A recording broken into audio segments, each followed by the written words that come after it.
수는 닦을 숫자예요. 항상 닦아. 부처님의 학문을 부처님께서 하신 것을 항상 닦는다는 게 상수 불학원이죠. 그 어떤 마음가짐이냐? 불가설, 정진하여. 일단은 정진 먼저 나오죠. 부처님이 정진하신 거. 부처님 정진하면 딱 생각나는 게 고행이죠. 6년 고행입니다. 정진을 6년 고행을 하셨는데 여기서는 그런 6년 고행의 그 마음가짐이 그 피부를 벗겨서 종이로 삼고 뼈를 쪼개서 붓으로 삼고 그리고 피임물을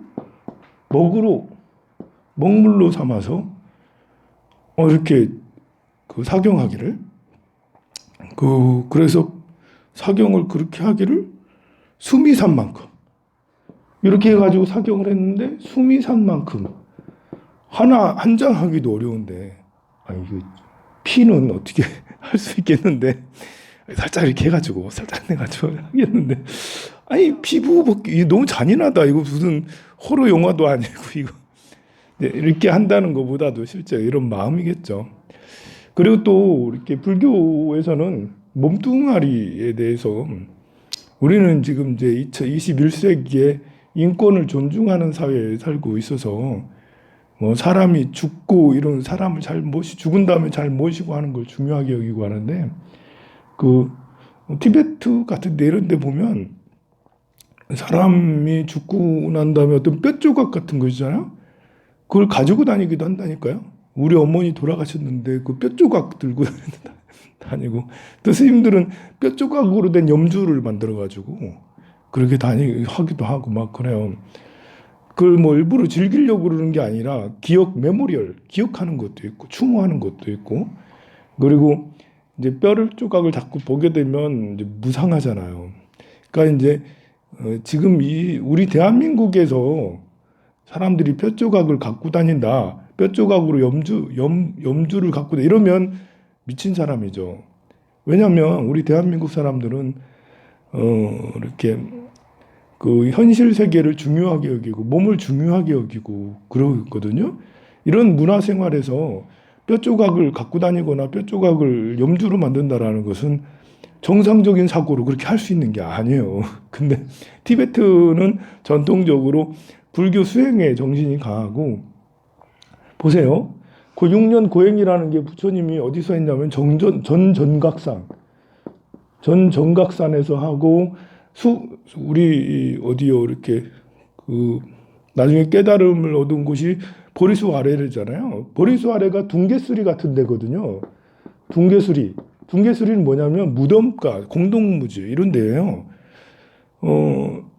지금의 공동묘지랑 이 당시에 인도의 공동묘지랑 다른 거는 지금은 공동묘지를 하더라도 묻지. 우리나라에서는 묻잖아. 묻고 표지석 만들고 우리 하잖아요. 근데 여기는 그게 아니고 던지는 거예요. 돌아가시면 던지는 거예요. 그 숲에다가. 그곳에 가가지고 수행을 하는 거죠. 우리 대한민국 사회 같은 사람들은 그런 식의 그렇게 던지는 것도 없지만 이렇게 공동묘지 가서 수행하는 자체가 우리 문화하고 안 맞아요. 아마 우리가 공동묘지 가서 수행을 하면 다 미칠 거예요. 왜냐하면 공동묘지에 대한 이런 어렸을 때부터 전설의 고향을 많이 봐가지고 공동묘지에 있으면 갑자기 거기 묘지가 펑 열려서 거기서 누가 슉 나타나고 이런 저절로 그런 생각이 막 난다니까요.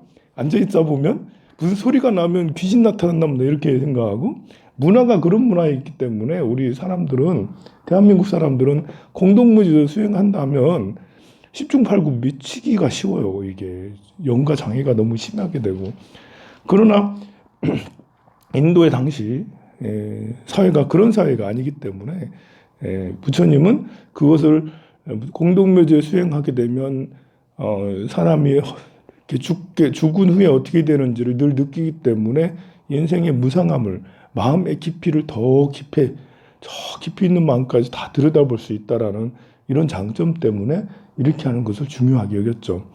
그러니까 여기서 좀 잔인하죠. 피부를 종이로 삼고 뼈를 붓으로 삼고 피를 먹물로 삼아서 쓴다라는 것이 이제 실제로 그렇게 하느냐? 우리 사회에서는 이게 안 되죠. 우리 사회 이렇게 하면 감옥 가야 돼 이런 거 설사 내 몸 가지고 해도 이건 감옥 보내야 되는 거예요. 그러나 문화가 다른 쪽에서는 정말 그럴 수도 있겠다. 정말 이제 몸을 신명을 아끼지 않고 그 구도를 하는 사람은 진짜 뼈까지는 좀 어렵겠다, 그죠? 어떤 피임물을 내서 혈서를 쓰는 혈서로 이렇게 사경을 하는 이런 정도는 충분히 사실 우리나라에서는 혈서로 하는 것조차도 사실은 이게 문화가 그런 문화가 아니라는 거죠. 그래도 경전이나 전설에 그런 것이 있다고 해서 무조건 따라갈 게 아니고 우리나라에서 이런 식으로 수행을 하면 사람이 정신적으로 큰 좀 변질되기가 쉽다라는 것입니다. 하지만 정신적으로 이런 것이 어떤 걸 의미하는지를 안다면 이런 정신세계로 이런 마음가짐으로 정말 내가 이렇게까지는 못하지만 이런 마음으로 피부로 종이로 삼고 뼈로 붓으로 삼고 피로 먹물로 삼아서 사경하듯이 그냥 우리는 맨종에다 사경하지만 이 종이가 내 피부와 같아. 나무가 뭐 별도 안 다르겠습니까? 우리 온 우주의 세계를 놓고 보면 나무가 곧 나요. 내가 곧 나무죠. 나무에서 만들어낸 종이가 곧 내고 내가 곧 종이죠. 그래서 이 종이는 내 피부예요. 그리고 거기에 잉크는 내 핏물이고 그리고 잡는 붓대는 볼펜 때는 이것은 내 뼈와 다르지 않아. 내가 혼신을 다해서 내 뼈로 내 피로 내 피부에 여시야몬 일시불 제사위국 기수국 고도곤 여대비국 이렇게 쓴다는 그런 마음으로 꼭 정진을 하는 것이 중요하죠.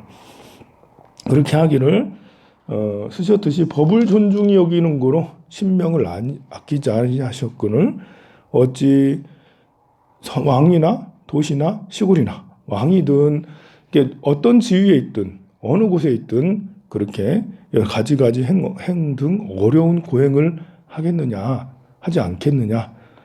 내가 어떤 지위에 있더라도 대통령이 돼서도 아니면 국회의원이 돼서도 아니면 휴양지에 가서도 집에 있어도 절에 있어도 무엇이 됐든 어디서든 정진을 하겠다라는 그런 다짐이 상수불학이에요. 그래서 보리수 아래서 큰 보리를 이루시던 일이나 가지가지 신통으로 가지가지 변화를 일으키고 가지가지 부처님 몸을 놔두셔 온갖 대중이 모인 곳에 계실 적에 이렇게 가지가지 신통이나 가지가지 성도를 이루신 이런 모습과 그리고 여러 모양으로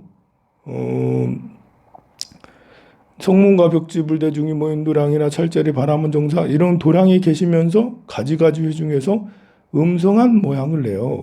음성이 원만하여 큰 청둥 소리와 같이 위엄이 있다라는 거죠. 위엄 있게 해서 그들이 좋아함을 따라서 중생을 성숙시키던 일이나 중생을 성숙시킨다는 것은 중생을 제도하는 거예요. 내가 어느 곳에 있어도 누구하고 있어도 여러분이 울산 시민으로서 또 황룡사 이렇게 수행자로서 아니면 또 여러분들 각자 속한 거기에서 나도 수행을 하고 다른 이들도 성숙시켜주고 그렇게 하는 것을 부처님이 하셨던 것처럼 나도 따라 배우는 것이 상수불학원입니다. 이번에 이제 그 대선에 대해서 분석을 좀 해보면 우리가 야 이렇게 나눌 수도 있지만 키워드가 여당과 야당이 있지만 기득권과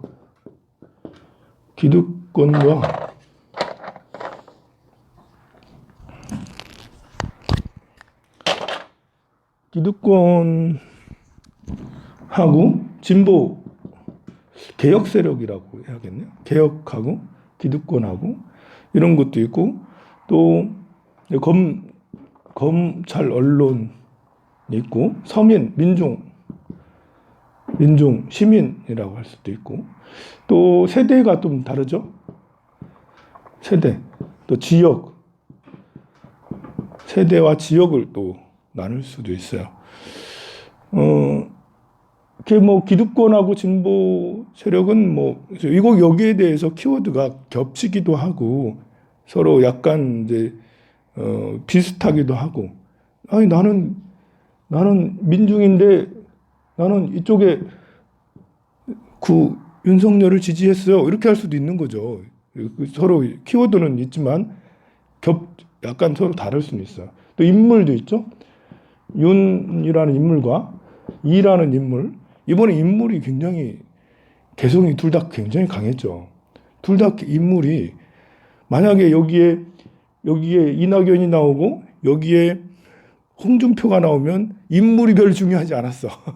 인물이 안 중요하고 당이 그냥 중요했어요. 당이 이낙연하고 홍준표 나오고 있으면 그 당색이 뚜렷하잖아요. 근데 요 분은 인물이 굉장히 이재명도 인물이 상당히 캐릭터가 독특하고 또 윤석열도 캐릭터가 진짜 독특했어요. 너무 독특했습니다. 이렇게 여러 가지가 있을 수 있는데요. 일단은 세대에서 참 놀랍죠. 세대 이렇게 출구조사 나온 거 보면 일단 60대에서 70대, 80대까지 다 거의 대부분 70% 이쪽을 다 기득권 쪽에 옛날에 여당이었죠. 박정희, 전두환 시절에 이쪽에 당을 다 밀었다라는 거죠. 그리고 세대를 보면 40대부터 50대 여기 60대 초반까지 이쪽으로는 여기 지금 여당 민주당 쪽을 더 많이 선택을 했다라는 거죠. 그리고 여기에 성별도 있어요. 성별 남자 여자 60대 이상의 남자 여자를 별로 중요하지 않고 40, 50대 남자 여자는 뭐 다 비슷한 것 같습니다. 그런데 이게 20, 30대 남자 여자는 분명히 극명하게 차이가 있었어요. 20대요. 이대녀는 이쪽에 여당을 많이 찍고 이대남은 야쪽을 많이 찍었어요.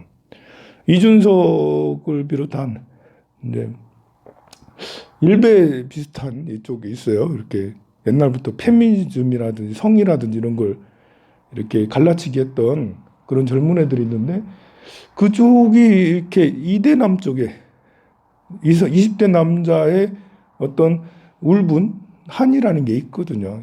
여성은 여성의 한이 있고 남성은 남성의 한이 있어요. 남성이 사실은 더 기득권이죠. 뭐 지금 20대도 남자가 더 기득권 맞습니다. 확실하게 우리나라는 성적으로 차별이 심한 나라가 확실해요. 그렇지만 20대 남자는 본인이 우리가 성적으로 이렇게 차별국가라는 걸 별로 인식하지 못해요. 설득을 해도 잘 몰라요. 아직 철이 없잖아. 아직 20대잖아. 다만 정부 정책이라든지 여러 가지가 여성 우대 정책이 조금씩 있고 그래요. 보면 그런 것이 또 이렇게 요즘에 여성들이 이제 좀 이제 할 말을 하고 좀 그 언어력이라든지 또 공부라든지 이런 걸 더 잘해 남자애들보다 이제 젊은 애들. 그래서 이대남들이 스트레스가 작지 않아요. 그럼 이쪽 그 야권에서 이준석을 비롯한 몇몇 지도자들이 굉장히 이쪽 이대남 편을 들어주면서 또 정치는 남자가 더 관심이 많거든요. 이 선거 전략이 정말 나쁜 전략인데 약간 먹힌 게 남자가 정치를 더 관심 있어 하지 20대 여성이 정치 관심 있어 하겠어요? 아무 관심 없어요. 20대 여성은. 그래서 일단은 관심을 끌어서 이대남들이 다 이쪽으로 이제 밀렸고 또 그래 이제 윤석열이 잘하든 못하든 이재명이 잘하든 인물보다도 일단은 우리 편을 들어준다라는 그런 것 때문에 이대남들이 했죠. 근데 나중에 그게 오래 지속되니까 이대녀들이 우리 이렇게 살 수 없다. 그래서 이대녀들이 마지막 끄트머리쯤에 결집을 해서 성별 이상하게 이건 정말 나쁜 일이죠. 20대에게 이런 이제 그 엉애를 씌운다라는 게 자체가 성적 갈라치기를 한다는 자체가 아무 큰 피해를 일으킬 수가 있어. 앞으로도 계속 갈등이 될 거거든요. 그래서 그런 성별 세대는 아까 말한 대로 그래 돼 있죠. 이게 이제 이렇게 그 또 지역 간의 지역주의라는 것이 이번에 또 역시 여전히 극명했죠. 지역주의 중에 울산이 이제 제일 괄목할 만한 큰 변화를 일으켰죠. 전라도 지역은 9대1, 9대1이었어요. 9대1. 경상도 지역은 8대2. 부산도 약간 이제 신기하게 부산보다도 울산이 사실은 6대4. 이렇게 40% 정도? 이 여당이 40% 정도 받았어요. 북구는 이제 심지어 0.1% 정도 더 높았어요. 중구는 37%, 8%, 남구도 37%, 38% 여당에게 표를 줬어요. 적은 수치는 아니죠. 전체로 보면 한 40%를 여당에게 줬어요.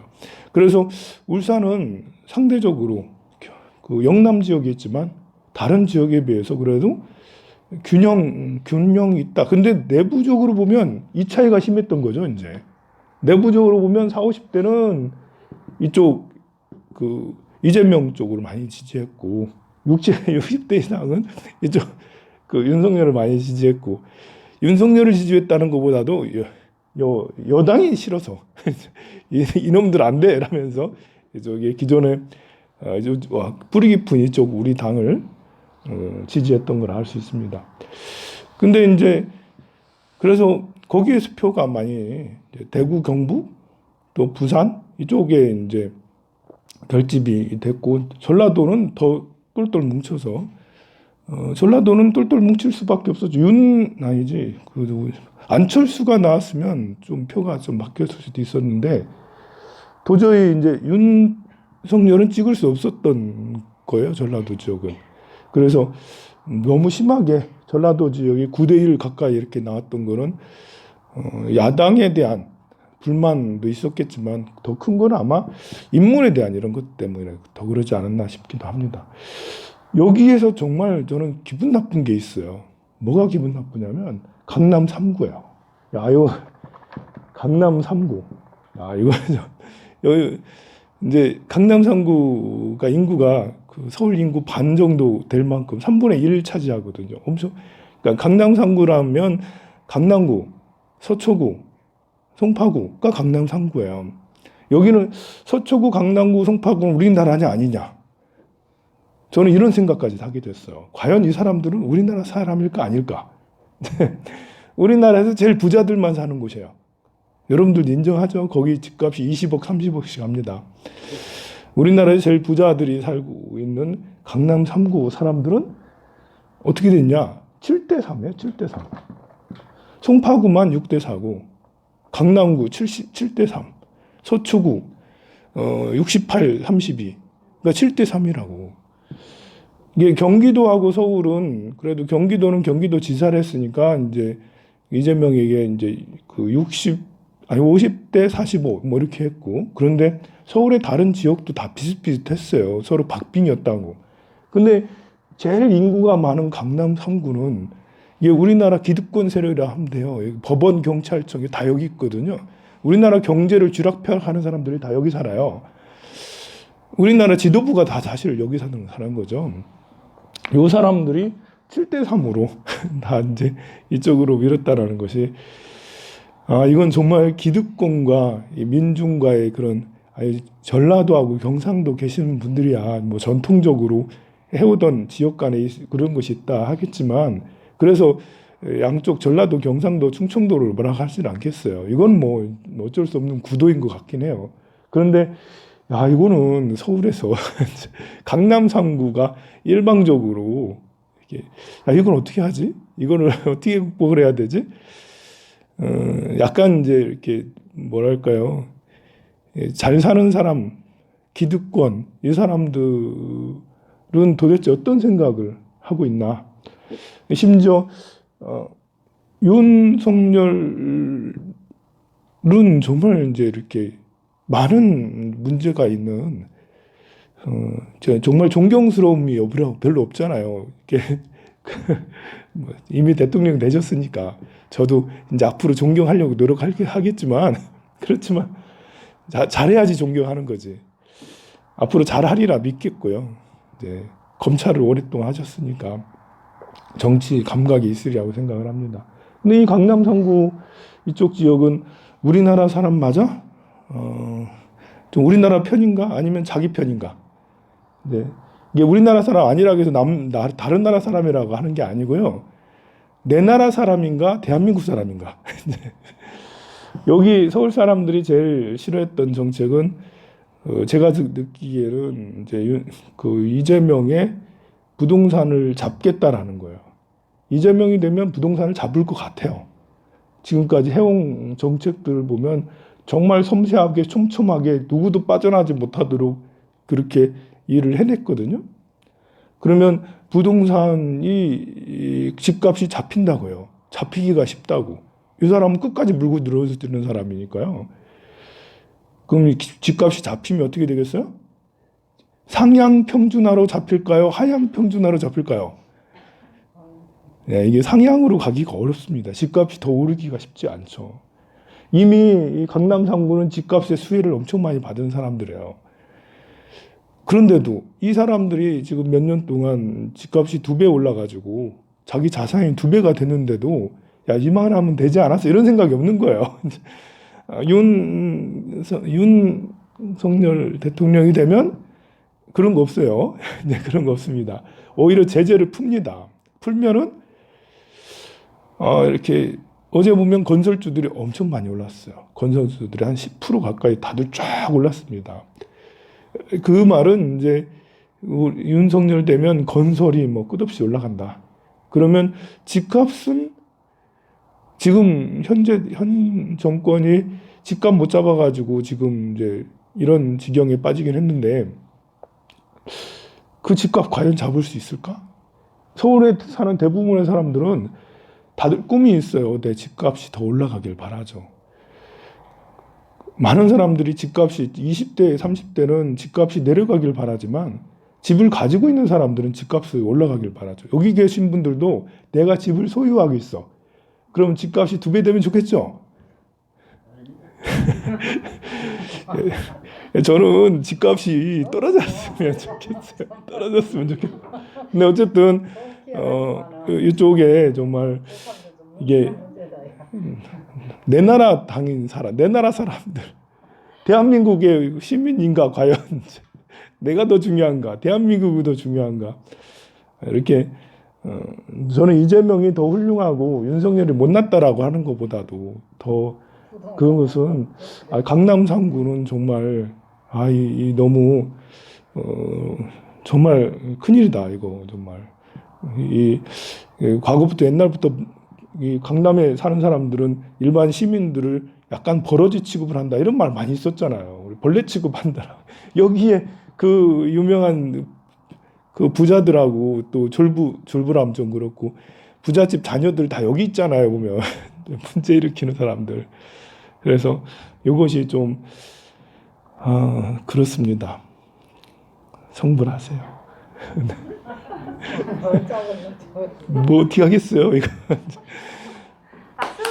네. 나는 어제 푸팅이 이거 노자 대통령 인사한 것도 나오면 저 야근도 이러지 뭐 이렇게 앞으로 저는 이제 기대가 있는 것이 그 이재명이 이제 감옥 갈 수도 있겠죠. 청와대 게시판에 감옥 좀 보내주세요. 출국 금지 시켜주세요. 요청이 6만 명 서명됐거든요. 그런데 쉽게 하기 어려운 게 윤석열이 아무리 검찰 권력을 통해서 이쪽 이재명을 넣으려고 해도 이재명이 이번에 이렇게 선거운동하면서 팬들이 엄청나게 늘었어요. 이 48%, 47.8% 받았잖아요. 그게 거의 2천만 명 가고 1,600만 명 되잖아요. 보면 1,몇백만 명 되는데 그 중에 한 1,000만 명 정도는 찐팬이 됐어요. 이거 하면 대선이 지나가면서 자기들도 이게 40대, 50대 사람들은 이제 검색하는 걸 좋아하고 공부하는 걸 좋아하거든요.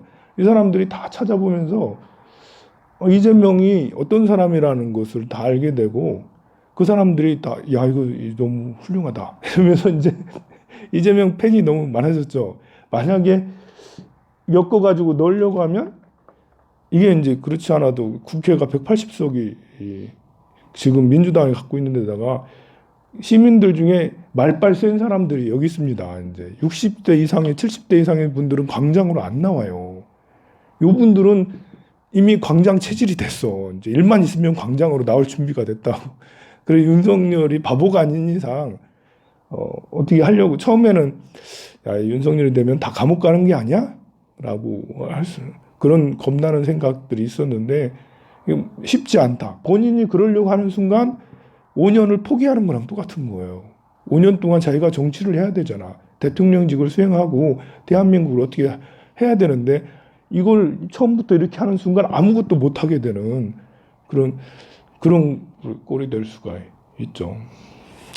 어쨌든 더 중요한 것은 이재명하고 윤석열이 민주당은 이재명을 더 등용해서 당대표를 만들든지 뭐 이렇게 다시 재보궐선거에 나와서 국회의원을 만들어서 민주당을 개혁할 수 있는 사람은 없는 것 같아. 잘 아무리 봐도 이낙연도 못했지, 송영길도 못했지. 이재명이 들어가면 혹시 이 민주당이 개혁되고 여기 그 국민의힘이 개혁돼야지 나라가 잘 사는 거 아니겠어요. 어떻게든 잘 돼야 되잖아. 그러니 이 등용을 잘해서 기대가 있어요. 이분이 이렇게 들어가서 하면 민주당도 개혁되지 않겠나? 또 이번 선거를 통해서 결집해서 똘똘 뭉친 세력도 있지 않겠나? 또 그렇게 하면 윤석열하고 같이 협치를 잘해서 저는 이재명이 악마와도 손을 잡을 수 있는 사람이라고 생각을 해요. 그 이재명이 되게 민주적인 사람인 것 같지만 친기업가거든요. 굉장히 기업을 유치를 많이 하고 기업을 굉장히 살리는 사람이에요. 그래서 예전에 운동권인 사람들은 반기업가거든요. 반노동, 친노동, 반기업 이렇게 하는데 이재명은 이것도 아니고 저것도 아니고 친기업가이면서 친노동이면서 둘 사이를 어떻게든 어떤 접점을 찾아서 하려고 하는 그런 거기 때문에 저는 악마와도 검찰하고도 손을 잡을 수 있는 것은 이재명밖에 없는 것 같다 이런 생각도 들어요. 그래서 잘하면 내 뇌피셜 저는 항상 긍정적으로 생각을 하잖아요. 잘 돼서 대한민국이 발전하길 바랍니다. 성불하세요.